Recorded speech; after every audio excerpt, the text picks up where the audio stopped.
He says to you, dream on. My next guest had a goal in life, and somebody said to him, dream on, that it would be impossible.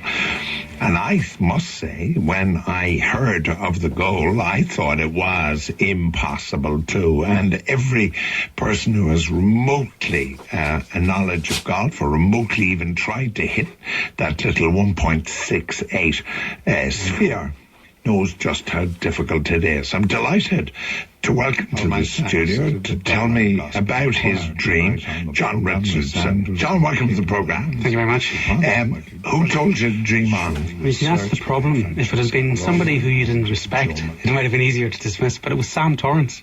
Former Ryder Cup captain, successful Ryder Cup captain, hold a winning putt in a Ryder Cup.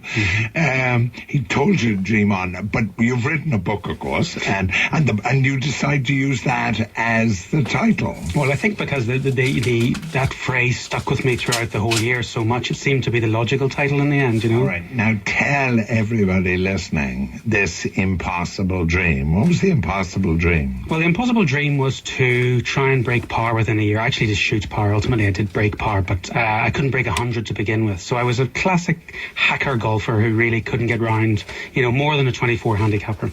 And the goal was to try... In a year. 365 days, set the goal, full-time job, wife, family, normal kinds of lifestyle, as it were. But I can tell you, every single person, me included, would also say dream on, because this would be our dream. All us 18 handicap golfers who go around on average in 100 would love to just once in our lives play a round of par golf, but we know it's impossible.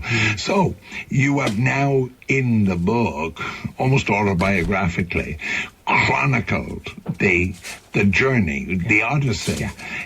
All right, you decided. So presumably, at a start point, you did play a round of golf and said, this is where I'm starting. So the first round was what? The first round of golf was what I kind of regarded as my control round. So I went round with the pro at Blackwood Golf Centre just outside Bangor, and I shot 103. Now 103 was actually the best round that I'd shot in a long time, because as you probably know, when you play with a professional, your game does improve because you kind of absorb a little bit of what they're doing.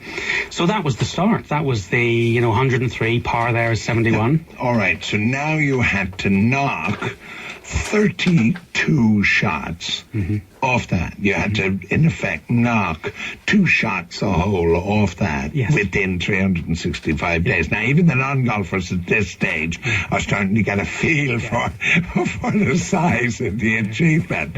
So, what'd you do? Well, I drew out a very naive little graph, to be honest. I think sometimes whenever you're at the start of something, you can live in a completely naive world.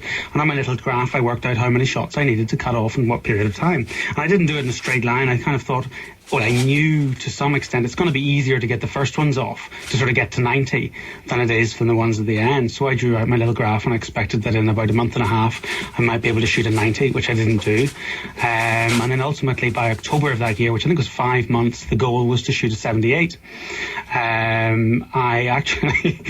went out, I then worked for 6 weeks purely on my swing, starting from scratch again. With a professional? With a professional, yeah, at that stage. Now, you're still working though, are you? I'm still working about 50-hour week too. How's Mrs. Richardson with this?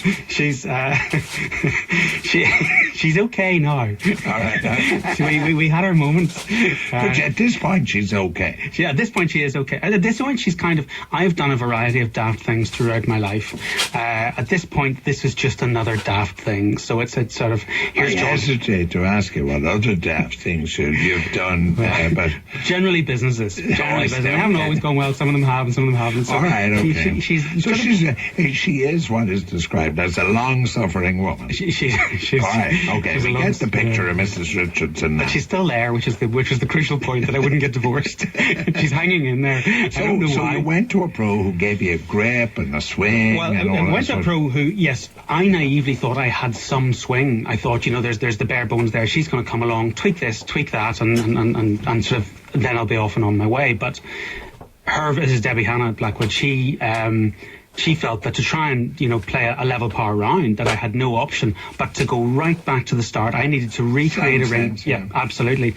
So that meant 2 weeks of grip, stance, and the first part of the takeaway, which was kind of humiliating because I thought we were going to get stuck into this. All right, okay. So I did my first 6 weeks relentlessly at the range, rebuilding this swing.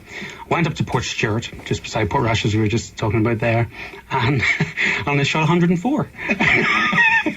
Now, the thing is, we in a sense, like, we don't want to get like old boring golfers and talk through every shot over 365 days. But what I think I'd like to get, because many people now want to follow you, and no doubt this is why your book is such a rip-roaring success.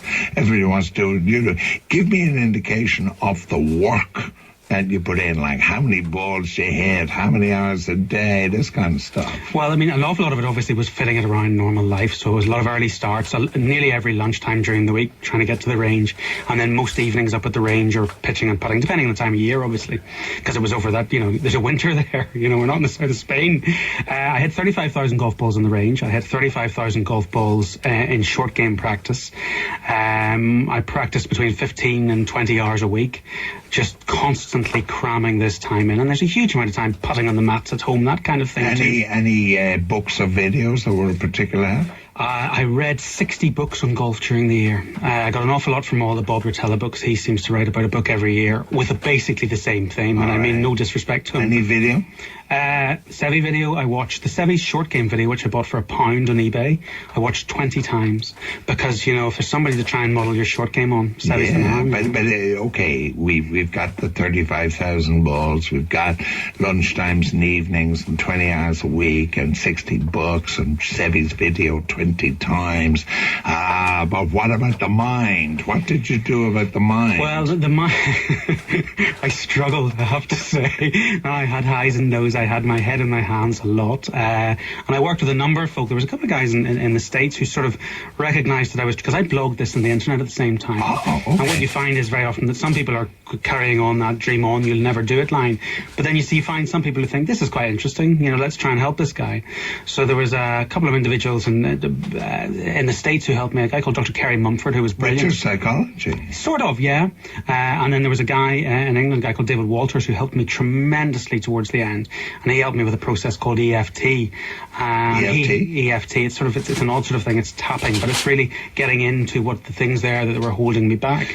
But okay, we have consciously, you and I decided we're not going to hit every ball over 365 days. Mm-hmm. At what point did Mrs. Richardson sort of say enough is enough? She said enough was enough whenever I got cross with her for removing the sledgehammer that I used as a practice club from in front of the television, and that was the final straw for her, with a house covered in videos, books, clubs here and there, those gadgets, daft grips here and there, and then me getting cross and saying, "Where's my sledgehammer?" And that was a little bit of a step too far. Right, there shouldn't be a sledgehammer. A brave woman, yeah. When I think for every handicap golfer, how long did it take you to break 80? Because once you broke 80, the end was in sight. How long did that take? I actually broke 80 within 5 months, but that I didn't think I'd be able to do, and I then became complacent. I didn't break 80 again then for about another 4 months. Wow. So I had a horror period in terms of when it wasn't going to come. But then you made it, right? Yes. And you shot one under par at the same club that you had started at Blackwood. Yes. So you went around precisely 33 shots better. That's right. How long later? 363 days later. Wow, well done. All right. Now, listen, I have to tell you, presumably this book is selling like hotcakes. Absolutely. I mean, it's been top of the bestsellers. It's been top of the bestseller list on Amazon for nearly 4 months. I'm going to do a book signings night in Hughes and Dundrum, and Derek Hughes who owns Hughes and Hughes thinks it's a fantastic success. Will you sign a book for me? I certainly will. All right, because I'm certainly not going to put a sledgehammer in front of the television. The lovely Ingrid would throw me out. But anyway, you achieved this. But now are you still playing golf, or have you given up having achieved I'm this? still playing a bit. I definitely that summer I had to give up golf. I really had to go home, make friends with my wife and with my daughter, and be a nice guy. Oh, you have a child as well? Oh, my God. My God. Anyway, look, Hughes and Hughes tonight. night in Dundrum. He's an 7 extraordinary man. This man's a miracle worker to any golfer listening. 7 o'clock in Dundrum. John Richardson's book, Dream On. Top of the bestseller list in Amazon. I understand you've got offers of book deals across the globe. Yes. They're going to make a film. They're talking about making a film, yes. Starring Robert Redford. Well, needless to say, I've done all of those. I was hoping for Brad Pitt with Okay. Rodman. My wife insisted if we do get Brad Pitt, she has to play herself. I tell you, he sounds quite sane for a lunatic on the loose. John Richardson, extraordinary golfer, extraordinary book, extraordinary achievement. 53106 for all you golfers who want to tell me, dream on.